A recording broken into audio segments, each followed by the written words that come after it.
And when she's pressed on these issues, her default response is, I grew up as a middle-class child. That's true. Now, that is very true. I've watched everything. I've watched every interview. She did give a whole speech on her economic policy. Giving a speech in the teleprompter is not discussing policy off the cuff when you're asked directly by any reporter or any citizen in a town hall format or anything. And she has not proven that she can do that. Watch a CNN panel go silent after Byron Donalds exposes Kamala Harris for the trickster she is. Guys, this is going to be a lot of fun. As some of you probably know, Byron Donalds is a very high energy guy, and for that reason, we like him. He knows where the facts are, he hits hard, and he does not back down. So we're gonna get right into it, and it's gonna be a lot of fun. But first, everybody, do me a huge favor here. Like our video, share it around, and if you are new, subscribe to the Resist the Mainstream YouTube channel so we can keep bringing you this new content. And for those of you who are returning, thank you so much for coming back. We really appreciate you.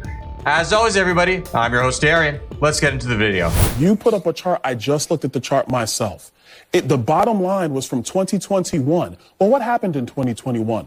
Joe Biden and Kamala Harris came into office. This is when Democrat politicians were all the rage for defund the police. This had nothing to do with that. Can I finish my point, Keith? Because I let you speak. No, but you can't. You really did not. You monopolized the entire conversation for the most part. Keith, you yelled across the table, didn't even let me make my point. Lied. I'm not lying. I'm telling you the truth. You don't want to hear the truth. That's the problem. The truth is up there on the screen. The problem is you don't want to hear the truth. Let you finish your thought. All I'm saying is similar. I don't even know why you have him on the stage tonight. Similar to inflation, because I'm bringing facts to you. Because you're lying. Because similar to inflation, in 2024, the trend lines are coming down slowly. But that ignores the reality of 2021, 2022, 2023. You know what the American people are concerned about, which Donald Trump is speaking to? Massive inflation brought to us by Joe Biden and Kamala Harris. True. It is very true. Even Larry Summers said it. You can interrupt all you want, but it's the facts. I was in the House. You were not. I know exactly what happened. I know what you were doing in the House, But again, I'm going to move on. Hang tight, Keith. I'm going to finish. You have massive inflation created by Joe Biden and Kamala Harris. True. The same chart you just put up, 2021 through 2023, crime rates going up, and then slowly tapering off in 2024. And then we're supposed to sit here and act like, oh, happy days are here again because the trend lines are going down. The trend lines over the last 4 years are massively up. That's what Donald Trump is speaking to, and that's why the American people have serious issues about what's going on in America. I will say this. Yeah, it's exactly right. A very common leftist tactic and trick is to point at some little BS little factoid and act like that completely makes the argument for them. The inflation is a great example. Inflation is obviously up, massively so. Any American who works a job and has to support either themselves or even a family obviously sees it. It's very clear. You go to the gas pump, it sucks. You go to the grocery store, it sucks. You go to McDonald's, it sucks. All of it is so much more expensive than it used to be, and it is totally out of control. But thankfully, we have our benevolent overlords at CNN and the rest of the Democrat outlets, MSDNC, MSNBC, I know, I like to call it MSDNC, sitting over here, pissing on you and telling you it's raining. It's really quite incredible. Oh, actually, inflation's down. Oh, really? Okay. So even though the inflation has increased, I don't know, let's say 20%, whatever that number might be, and the rate, but now that the rate has slightly gone down a bit, oh, now inflation's down. Really? I don't think it works like that, buddy. They do the exact same thing with illegal immigration. I've seen Democrats out there claiming with a straight face that illegal border crossings are down under Joe Biden and Kamala Harris. Yeah, I'm not kidding. And the way they'll do that is they'll point at one recent month. Oh, look, only 80,000 legal immigrants came in this month. Therefore, it's down. Okay, how about the other months where 100,000 people came in and then another 100,000 and then another 100,000 and in some cases 250,000? Those just get ignored now, huh? We just sweep them under the rug because, well, illegal immigration is down under Biden. Yeah, I don't think so. And now, let's see a bit more of Byron Donalds' masterful shutdown of this ridiculous CNN panel. We have seen Kamala Harris now in, 4 different interviews now? She was with the All in Smoke podcast today with Matt Barnes and Stephen Jackson. We have not heard her actually go through a coherent argument for why her economic policies or any other policies are actually going to work.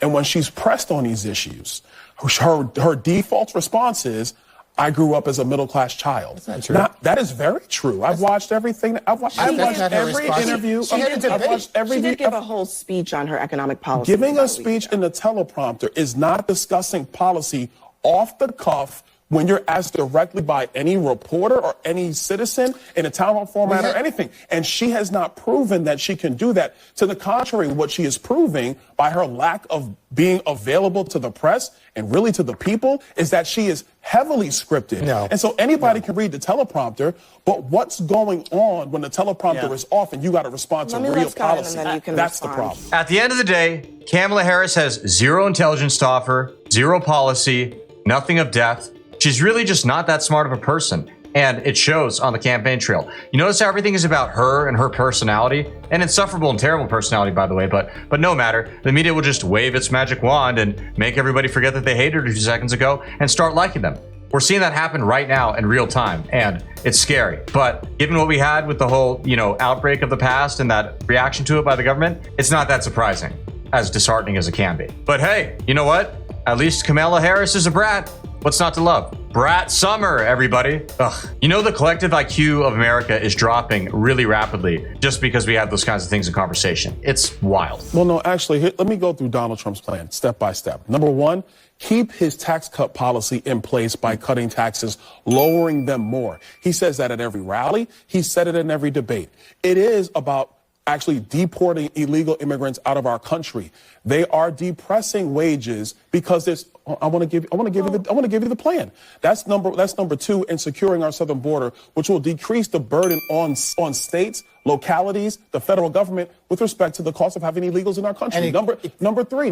I will say, I'm all for illegal immigration. It's a huge issue. We should address it. But I have to ask, why isn't there more attention on legal immigration?